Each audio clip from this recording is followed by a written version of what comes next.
चिंता नहीं हुआ, किसी प्राइम मिनिस्टर को चिंता नहीं हुआ, चिंता हुआ किसे? एक महात्मा को, विश्वामित्र जी को। और ये लोक कथा है, हमारे भारत देश की भी कथा है। इस देश पे भी आँच आई ना, तो तब भी किसी महात्मा को ही चिंता हुई, किसी चीफ मिनिस्टर और प्राइम मिनिस्टर को नहीं। तो कौन से महात्मा को चिंता हुई? अंतर है कि उस त्रेता युग में जब धर्म पे आँच आए तो उस त्रेता के महात्मा ने उस राम का सहारा लिया, और इस कलयुग में भारत देश में जब आँच आई धर्म पर, तो इस भारत देश के महात्माओं ने भी सहारा लिया, राम का सहारा नहीं, उस राम के नाम का सहारा लिया। कौन से राम का नाम का सहारा लिया? कौन से महात्मा ने? दे दी आजादी हमें खरग बिना ढाल, साबरमती के संत तूने कर दिया कमाल। साबरमती मैया के लाल हुए पूज्य बापू महात्मा गांधी। उन्होंने राम के नाम का सहारा लिया, और उस नाम का पावन नाम क्या है? महात्मा गांधी जी गाया करते थे, रघुपति राघव राजा राम, पतित पावन सीताराम। वो इसी नाम का सहारा लिया, और इस नाम का सहारा ले करके भारत के युवाओं में, वीरों में, जवानों के हृदय में इतना जोश भर दिया, इतना जोश भर दिया कि हमारे भारत देश के युवा अपने आप को भूल गए और मरने मिटने को तैयार हो गए, तब जाकर के हमारा भारत देश आजाद हुआ। तो कितने लोग कहते हैं कि देश आजाद तो हुआ, थोड़ा सा गलत कर दिया पूज्य बापू ने।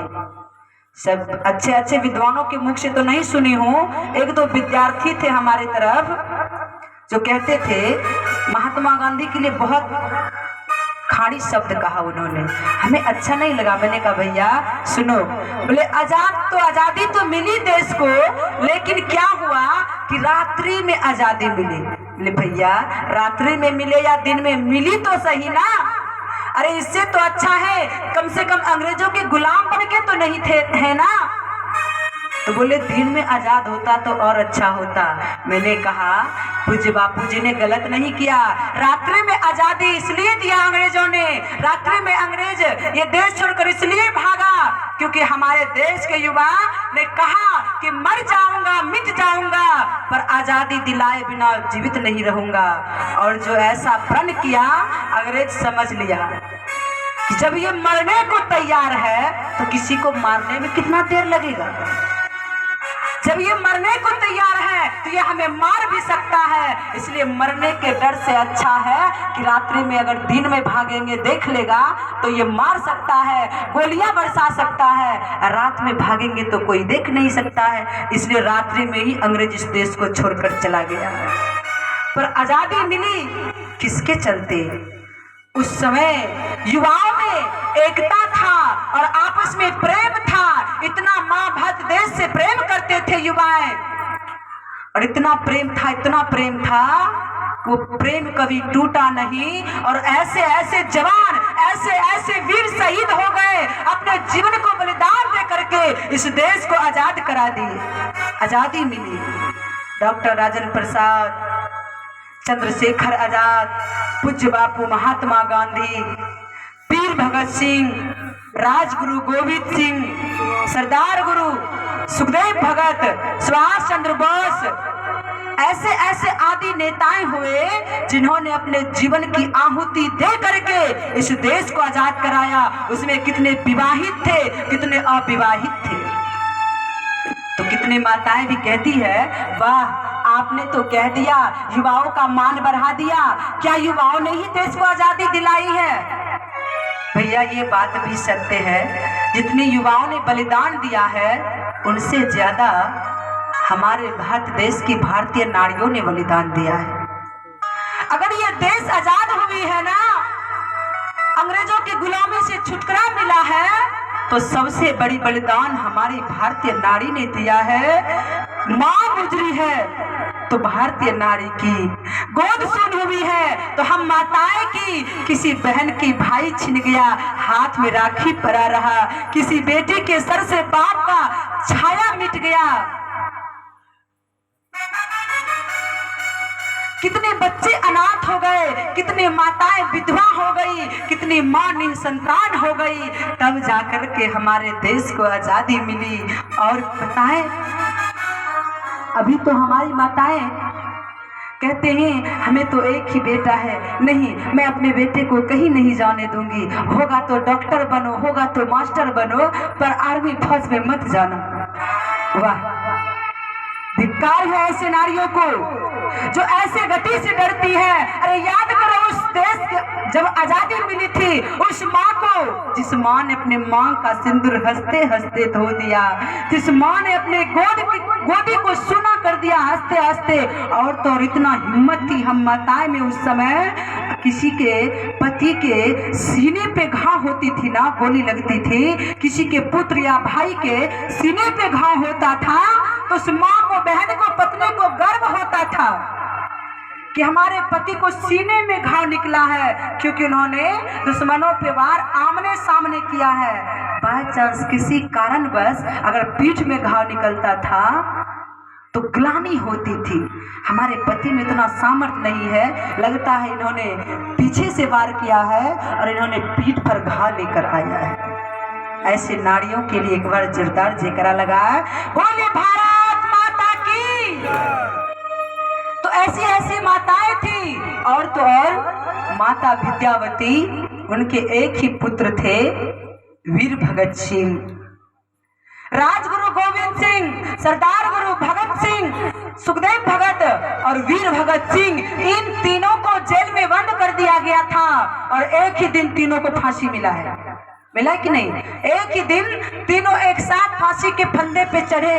और विद्यावती को जब पता चला कि हमारा बेटा जेल में है, कल उन्हें फांसी के फंदे पे चढ़ाया जाएगा, विद्यावती माँ रोती हुई दौड़ती हुई जेल गेट पे आई और जेलर से कहा कि जेलर, मेरे बेटे से कह दो कि तेरी माँ आई है तुझसे मिलने के लिए।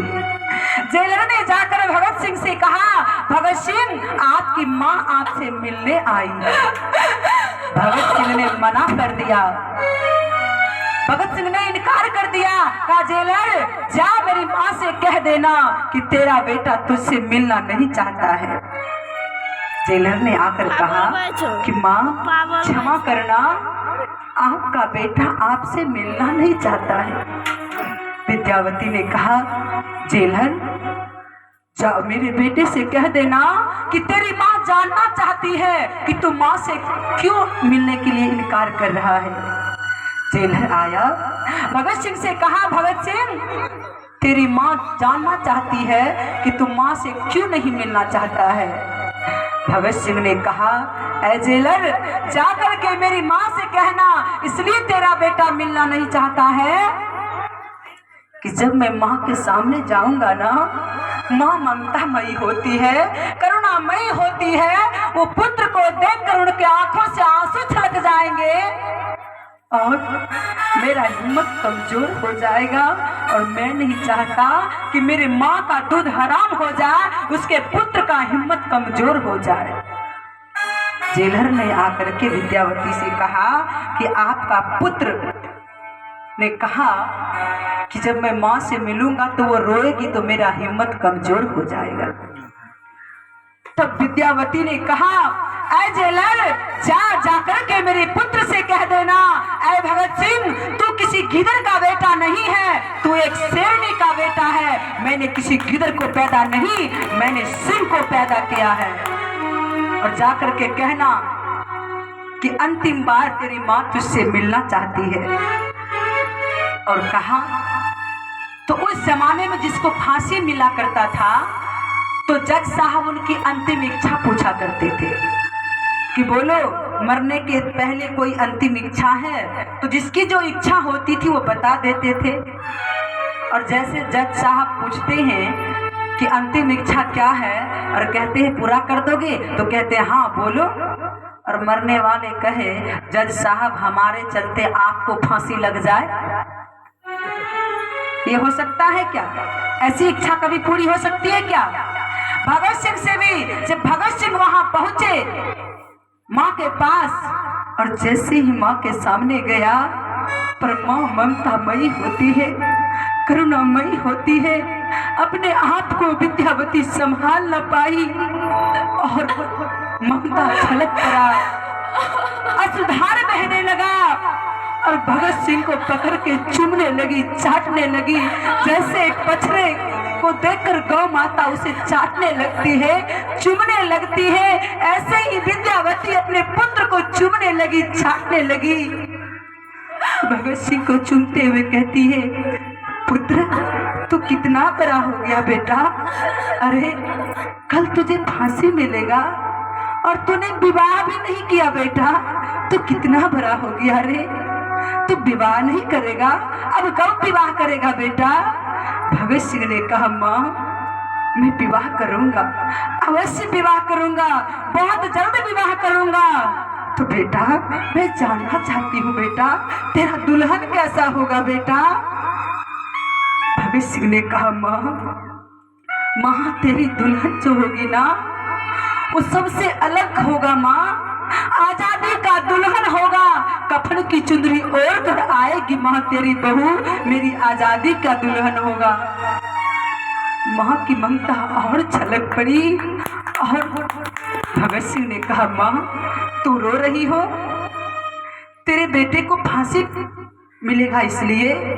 कहा, नहीं रे पगले, अरे तेरी माँ इसलिए नहीं रो रही है कि तुझे फांसी मिलने वाला है। माँ फिर क्यों रो रही हो माँ? कहा, बेटा काशिया भागन को भगवान ने एक ही बेटा क्यों दिया, काश दूसरा बेटा भी दिया होता। तो जैसे भगत सिंह आज तो फांसी पे चढ़ रहा है ना, तो मैं अपने दूसरे भगत सिंह को भी हंसते हंसते फांसी के फंदे पे चढ़ा देती। इतना हिम्मत था उस भारतीय माँ में, लेकिन आज हमारी माताएं कहती है, नहीं हे माताएं, मरने के लिए सभी आए हैं, एक दिन आप भी मरोगे, आपके बच्चे भी मरेंगे, लेकिन कहते हैं कबीरदास की एक वाणी है, कबीरा जब हम पैदा हुए जग हंसे हम रो, ऐसी करनी कर चलो हम हंसे जग रो। ऐसा कर्म करो कि इतिहास में आपका नाम अमर हो जाए। अभी जो जवान बॉर्डर पे तैनात है, जो फौज में चल रहे हैं, जी रहे हैं, उसका दुश्मन भी होगा ना तो वो ये नहीं कहेगा फलाने का बेटा मर गया, कहता है क्या? नहीं कहते, वो भी कहते हैं फलाने का बेटा शहीद हो गया। किसके लिए? भारत माँ की सेवा में, राष्ट्र सेवा में शहीद हो गया। ये नहीं कहता कि मर गया, उसका नाम अमर हो जाता है। जब वो शहीद होता है ना तो भारत के सैनिक सभी नियम पूर्वक सलामी देते हुए उनकी अंतिम विदाई करते हैं। बड़े बड़े नेता उनके चरणों में, कदमों में पुष्प श्रद्धांजलि देते हैं और सलामी देते हैं कि जाओ वीर सपूतो, तुम्हें भारत माँ की गोद में तुम शहीद हो गए हो। पर हम लोग मरते हैं तो क्या कोई कहता है शहीद हो गया? नहीं। तो इसलिए कहते हैं